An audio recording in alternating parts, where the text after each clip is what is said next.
menyampaikan satu topik baru. Sebenarnya tidak baru Ustaz saya. Basicnya itu sudah disampaikan seluruhnya oleh Ustazah di pagi tadi. Jadi kami menggali lebih dalam saja di siang hari. Sebelumnya masih semangat Ustazah.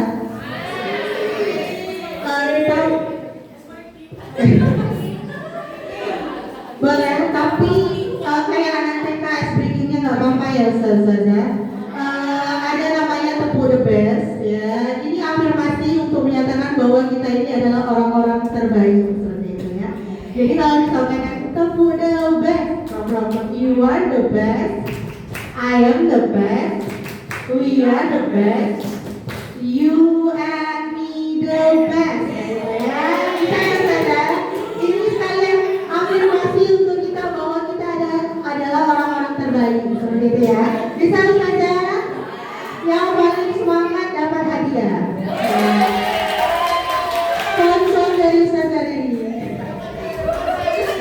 Oke, kita mulai ya Ustazah. 1, 2, 3. Kamu the best. You are the best. I am the best. We are the best. You and me the best. Materinya ini adalah mengenai pemahaman konsep tentang pembelajaran mendalam.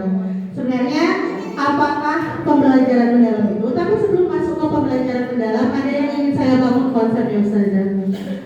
Sebenarnya kita sebagai guru ini pastilah ada rasa marah, rasa kesal, gedek kayak itu.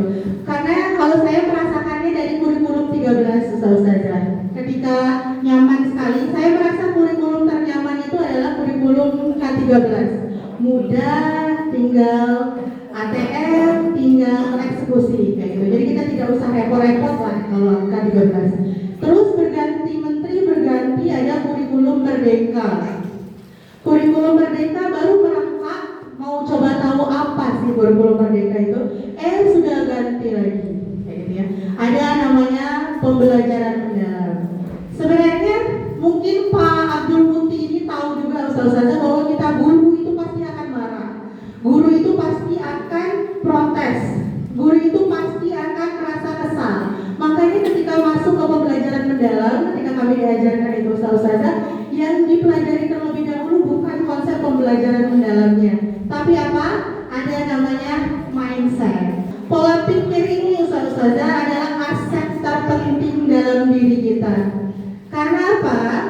Pola pikir itu dari berpikir bisa menjadi perkataan, dari perkataan menjadi perbuatan, dari perbuatan menjadi kebiasaan. Makanya dia itu penting sekali di dalam tubuh kita, karena pola pikir itu sebegitu kuatnya Ustazah. Ya, pola pikir kita itu malah di dalam modul itu disebutkan adalah lebih penting dari keterampilan. Kalau Ustazah punya keterampilan menjahit, memasak dan lain-lain, maka pola pikir ini lebih penting dari itu semua. Dan kita sebagai guru harus punya pola pikir ini dulu sebelum masuk ke pembelajaran mendalam. Perlu kita ingat Ustazah bahwa anak kita datang ke sekolah itu tidak seperti selembar kertas putih yang kita kasih warnanya, pelajaran agama ini, terus dia ikut, yang kita kasih warna ini, kita yang mencoret-coret itu tidak benar Ustazah. Perlu kita pahami bahwa anak kita datang ke sekolah itu sudah punya goresannya sendiri. Goresan dari orang tuanya, pola pikir yang ditanamkan orang tuanya, lingkungannya juga sudah membangun. Dan kita bukan Tuhan Ustazah yang bisa ini anak datang ke sekolah sifatnya buruk, tiba-tiba kita ajar terus sifatnya jadi baik. Kita bukan Tuhan Ustazah, itu pekerjaan Tuhan yang bisa memberi hidayah ke anak dari tidak baik ke baik, itu pekerjaannya Tuhan. Tugas kita gurunya apa? Itu tadi, membangun pola pikir yang baik bagi anak-anak kita, membangun pola pikir bertumbuh. Pola pikir apa yang tidak itu kita ubah jadi belum. Taza, aku tidak bisa Taza kerjakan di kocak, kan kamu nggak bisa ya, bilang belum. Sini Taza ajarkan yang mana yang tidak bisa. Makanya sebenarnya musuh para guru itu bukan juga media, bukan apa, tapi rasa malas Ustazah. Sebenarnya kita punya, kalau kita diberi kesempatan Ustazah Iyi, Ustaz Rudi, setiap guru diberi waktu, kesempatan yang luang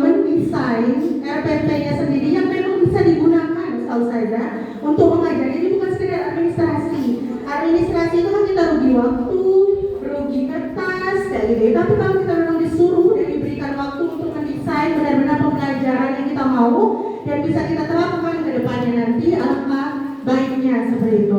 Masuk ke pembelajaran mendalam, Ustazah. Mungkin kita banyak salah persepsi selama ini. Pembelajaran mendalam itu, Ustazah, bukan kurikulum baru yang dibawa oleh Pak Abdul Muti. Dia bukan kurikulum baru, tapi dia pendekatan. Kalau kata fasilitator kemarin, kita tuh punya kebijakan sendiri untuk memilih. Kita mau pakai kurikulum K13 boleh, kita mau pakai kurikulum Merdeka yang kemarin boleh, tapi kita masukkan pembelajaran mendalam di dalamnya. Kenapa harus pembelajaran mendalam? Kita dari namanya aja sudah tahu ya, Ustazah, mendalam. Apa artinya? Biar murid itu benar-benar kena dengan pelajarannya, gitu. Biar benar-benar merasuki, kayak gitu, dengan pembelajaran mendalam, gitu. Jangan ilmu itu sekali lewat. Makanya yang perlu itu ada 3 prinsip dalam pembelajaran mendalam. Nanti Ustazah Rika akan jelaskan lebih dalam. Itu ada mengaplikasikan di pengalamannya. Apa maksudnya? Maka kita harus pintar. Guru harus pintar merelatekan pelajarannya dengan kebermanfaat untuk anak murid itu dalam kehidupan sehari-harinya. Jadi ilmu itu bukan lewat aja. Anak itu akan mau belajar dengan kita kalau dia tuh biasanya merasakan manfaatnya untuk apa langsung kayak gitu. Makanya ini ada tujuan dari pembelajaran mendalam, Ustazah. Yang pertama itu membentuk pelajar yang beriman dan bertakwa kepada Tuhan Yang Maha Esa. Dan ini juga sebenarnya kita itu poin penting di sekolah kita dan nilai jual kita ya, Ustazah. Orang taunya kalau dimasukkan ke SMP ITRR itu anaknya soleha seperti itu. Itu juga mungkin campukan bagi kita. Biasanya kita harus jadi contoh terlebih dahulu. Itu pun bagi saya juga masih dalam perbaikan. Semoga ketika kita berusaha memperbaiki diri juga, maka anak kita tertular. Menumbuhkan kemandirian dan kolaborasi, kesadaran keluarga dan kesehatan. Sebenarnya ini teknis, terus ini ada kerangka kerja dari pembelajaran mendalam. Yang pertama itu ada dimensi profil lulusan. Ustazah sekarang ada 8. Ustazah 8 dimensi ini bukan sekedar ada 8 dimensi, tidak, tapi ini kita masukkan ke dalam pembelajaran kita supaya pembelajaran itu menjadi baik. Misal dalam pembelajaran bahasa Indonesia kita letakkan kolaborasi, maka kolaborasi itu bukan hanya sekedar kelompok, tapi bagaimana kita membangun anak yang tidak terbiasa berkelompok jadi bisa berkelompok. Sebenarnya jadi bukan kita bangun kita ini kelompok ya, kalian satu kelompok, tidak seperti itu juga Ustazah.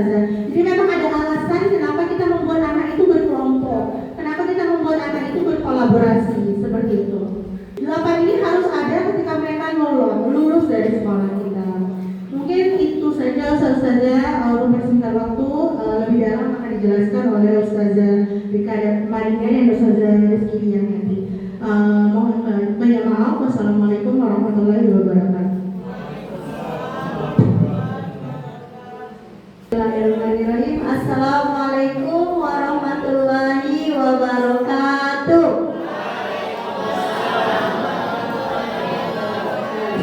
Oke, baik, Ustazah. Sebelum masuk ke materi, mungkin kami ada pantun sedikit. Jalan ke sekolah sambil berlari. Takut jam cekok keburu terhenti.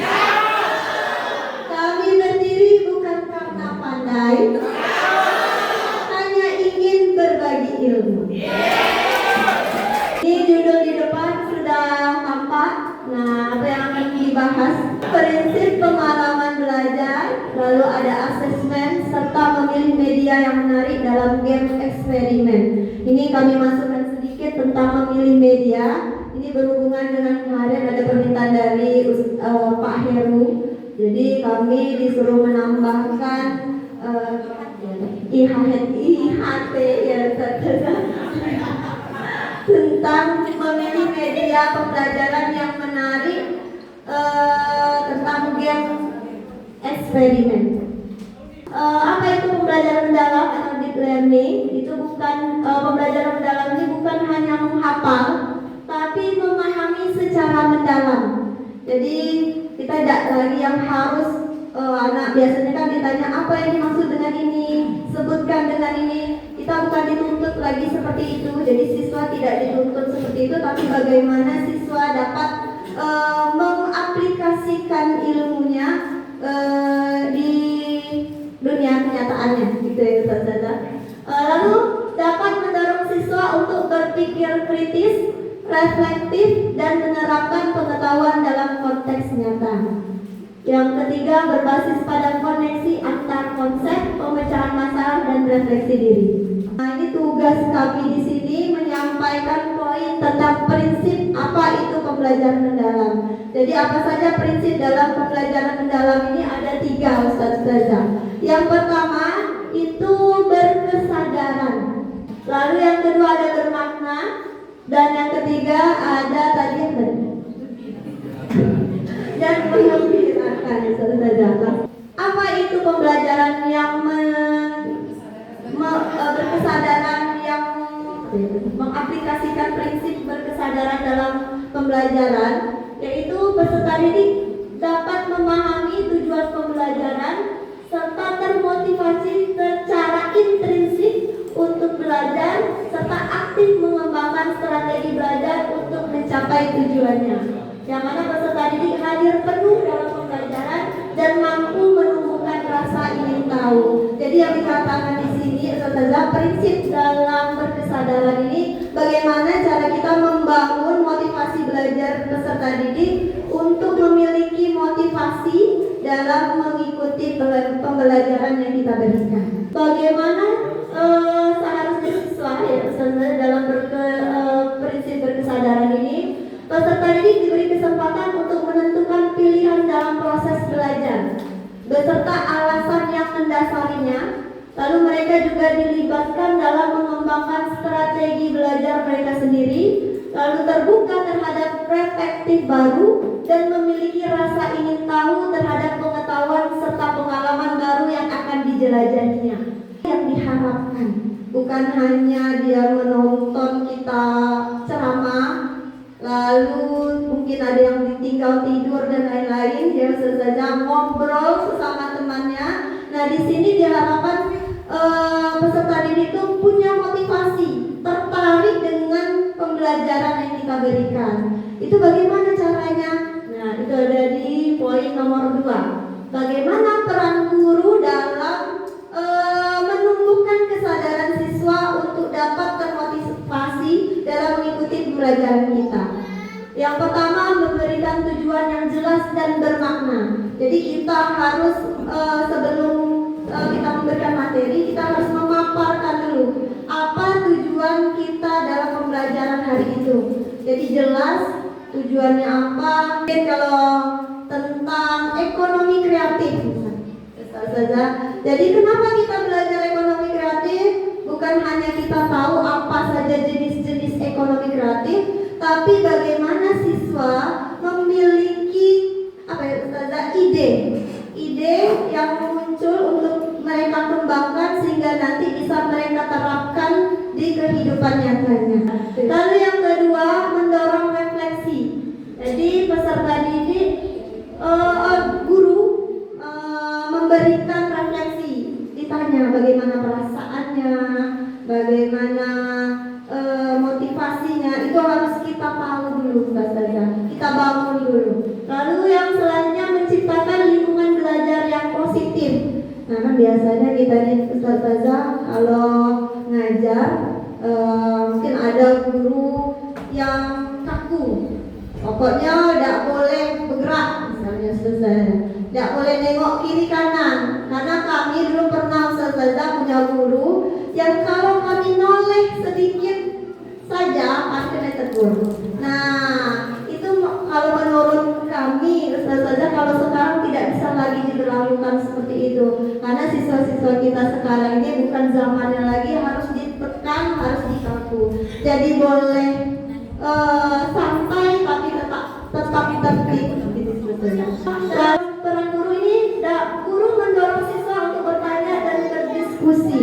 Jadi ada hubungan timbal balik antara guru. Bukan hanya guru saja yang berceloteh, tapi murid bisa boleh juga mengungkapkan menentukan pendapatnya tentang materi pada saat itu. Jadi mana kira-kira kalau kelasnya ribut, kira-kira metode apa yang harus kita pakai. Jangan disamakan semuanya Ustazah, karena ada yang mungkin cocok dengan metode ini tapi di kelas ini tidak sama. Jadi pandai-pandai kita memilih metode pendekatan pembelajaran untuk siswa kita. Lalu yang kedua, prinsip yang kedua tentang bermakna. Nah, di sini peserta didik dapat merasakan manfaat dan relevansi dari hal-hal yang dipelajari untuk kehidupannya. Peserta didik mampu mengkonstruksi pengetahuan baru berdasarkan pengetahuan lama dan menerapkan pengetahuannya dalam kehidupan nyata. Jadi kalau kami kemarin belajar Ustazah waktu pelatihan, jadi sebelum kita memberikan materi, kita pancing dulu anak-anak Ustazah. Jadi kita apa boleh kita tunjukkan gambar atau mungkin pertanyaan ringan tentang materi yang tentang pertanyaan-pertanyaan yang menyangkut dengan materi. Misal kalau kami ada belajar tentang ASEAN, kami tanyakan dulu Ustazah, siapa yang tahu film Ipin Upin misalnya Ustazah. Tahu Ustazah dari negara mana Ipin Upin itu? Ya Ustazah, Malaysia Ustazah. Kita tunjukkan Ustazah, kita bangkitkan pengetahuan yang mereka ketahui dalam kehidupan sehari-hari. Baru nanti kita masukkan ke materi pembelajaran kita. Bagaimana teknik bermakna ini harus kita terapkan dalam pembelajaran. Ini kalau yang kami dapat itu ada 5 teknik. Sebenarnya itu pandai-pandai kita Ustazah. Ini yang pertama, libatkan siswa secara aktif. Jangan siswa itu hanya mendengarkan. Karena apalagi kalau kita balik sore Ustazah, kami IPS kalau jam curhat kan Ustazah, jam 2 itu Ustazah, anak-anak tuh matanya, badannya tuh, kepalanya sudah di atas meja semuanya Ustazah. Memang tidak menyalahkan ya Ustazah, kita aja yang di sini ya kalau udah sore, kalau menerima pembelajaran itu udah ngantuk. Tapi bagaimana kita melibatkan siswa? Jadi kita cari model pembelajaran yang mana siswa bisa aktif dalam pembelajaran tersebut. Misal contoh Ustazah itu tadi ada namanya game eksperimen. Insya Allah kalau anak-anak dikasih games sambil belajar, insya Allah anak-anak tuh yang ngantuk dan jadi ngantuk Ustazah. Apalagi ditambah lagi dengan adanya mungkin seperti tadi yang dilakukan oleh Ustazah Vika, ice breaking. Nah, itu dapat kita cairkan suasana yang sebelumnya mengantuk, bisa lebih up lagi semangatnya dalam mengikuti pembelajaran. Lalu lagi Ustazah, refleksi atau evaluasi diri dan umpan balik. Jadi setelah pembelajaran setelah pembelajaran berlangsung, nah di akhir-akhir pembelajaran kita melakukan refleksi.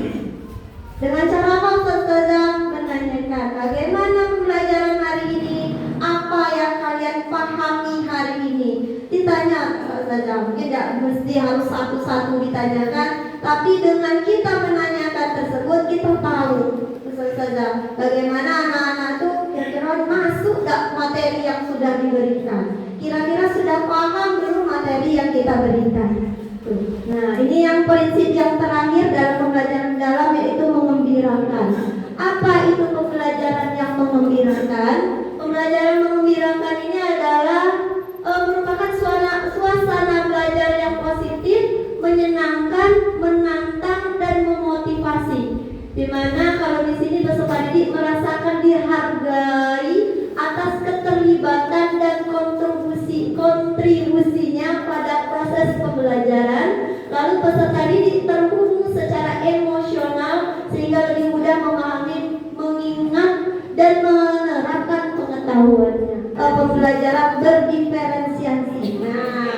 Nah itu adalah pembelajaran di mana peserta didik itu dituntut atau dikelompokkan. Pembelajarannya disesuaikan dengan kemampuan bidangnya masing-masing.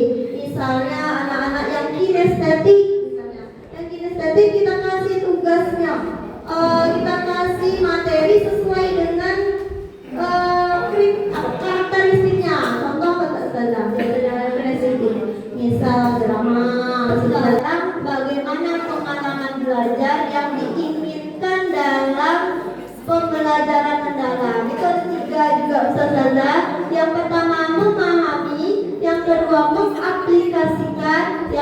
ketiga, merefleksi.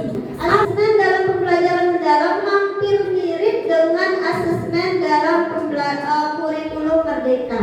Ada sumatif, ada formatif. Hanya bedanya kalau formatif itu dibagi dua dalam pembelajaran mendalam. Ada yang namanya asesmen as learning, ada namanya asesmen for learning.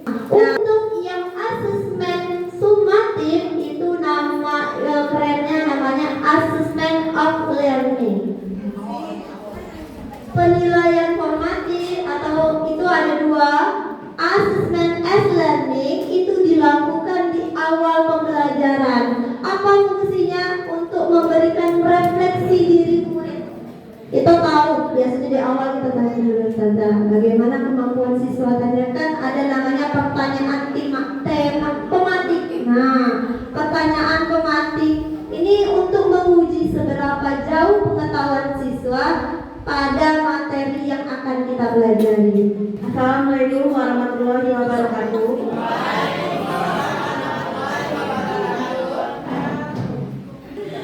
Oke, Ustazah, di sini saya akan menyampaikan perencanaan pembelajaran mendalam.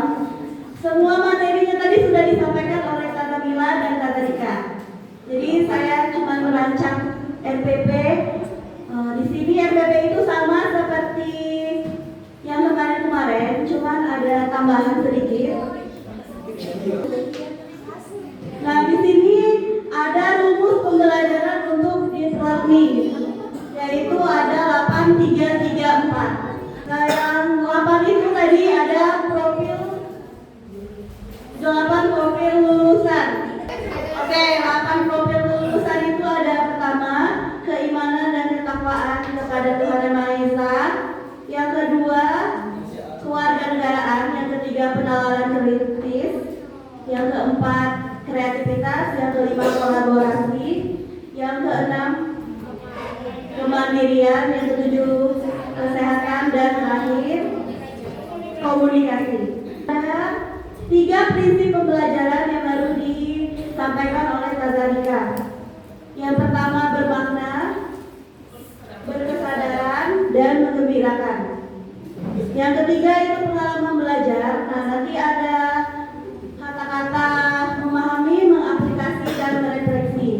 Yang terakhir ada 4 kerangka pembelajaran. Yang pertama, praktik pembelajaran, kemampuan pedagogis, kemitraan, dan lingkungan pembelajaran. Selanjutnya nanti kita di sini di RPP mendalam itu ada identifikasi, desain pembelajaran, pengalaman belajar, dan asesmen. Untuk identifikasi kesiapan murid, memahami karakteristik, dan menentukan dimensi profil lulusan. Nah, ini ada desain pembelajaran.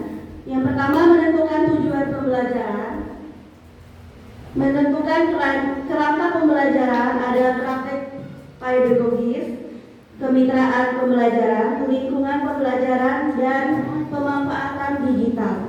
Di sini saya akan tampilkan langsung RPP pembelajaran mendalam ya, Ustazah.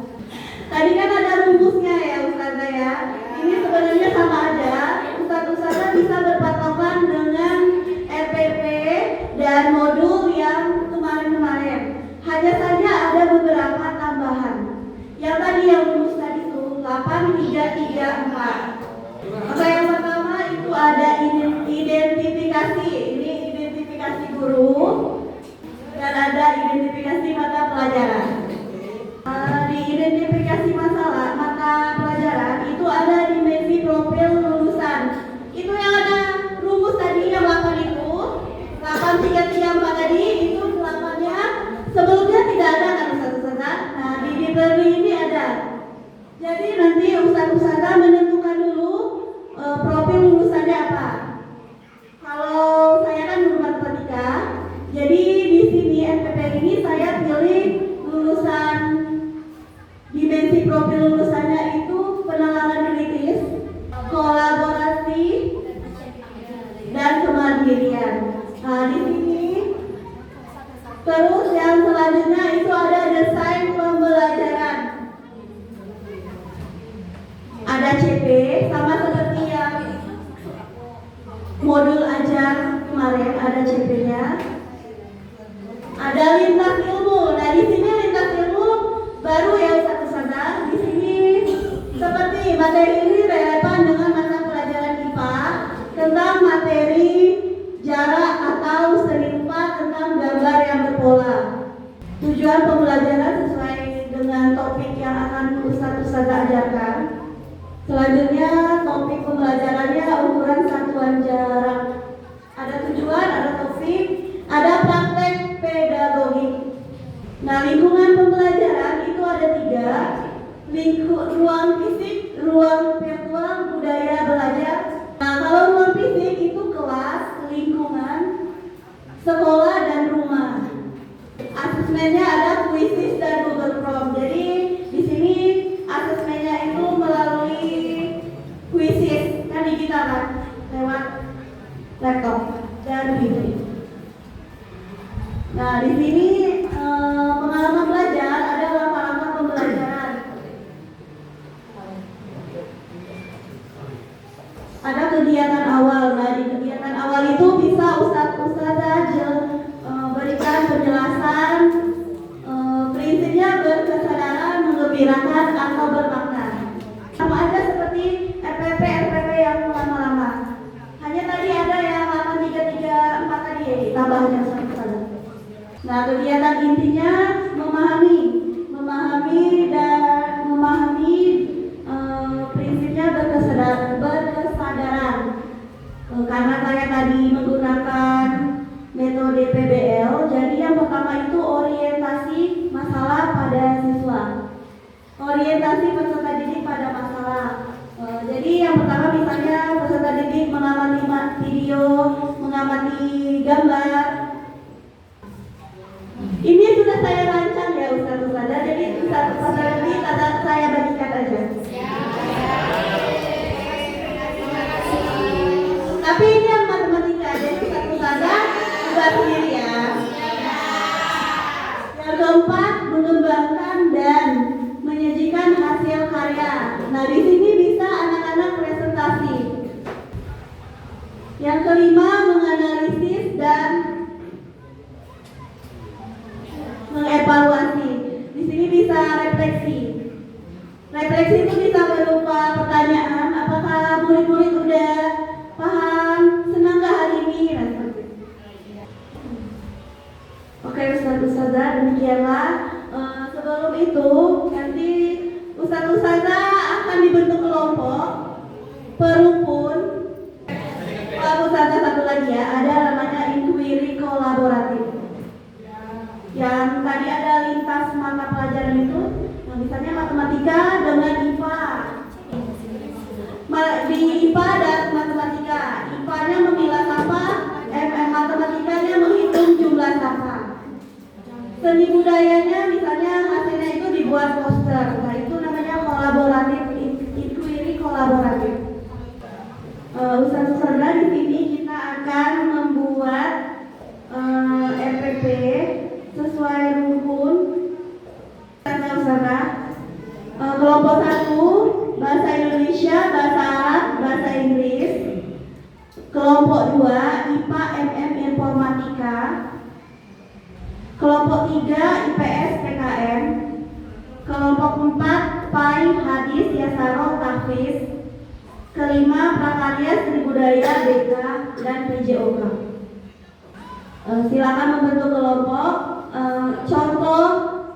Contohnya sudah saya kirimkan di grup WA. Waktunya 10 menit. Di RPP tersebut ada rumus pembelajaran tadi ya Ustazah, 8334 itu.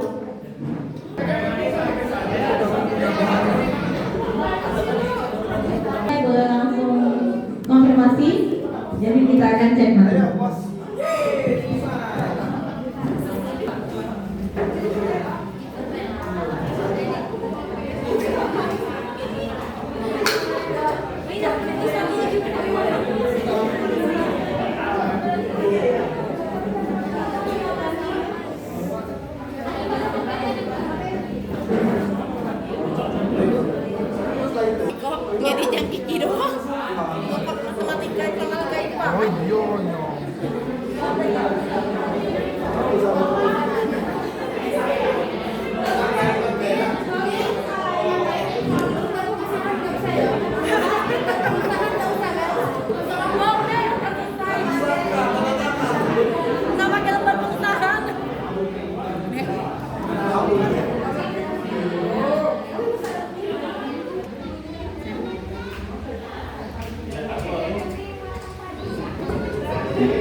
dalam kegiatan ini ya akan mendapatkan reward dari sekolah.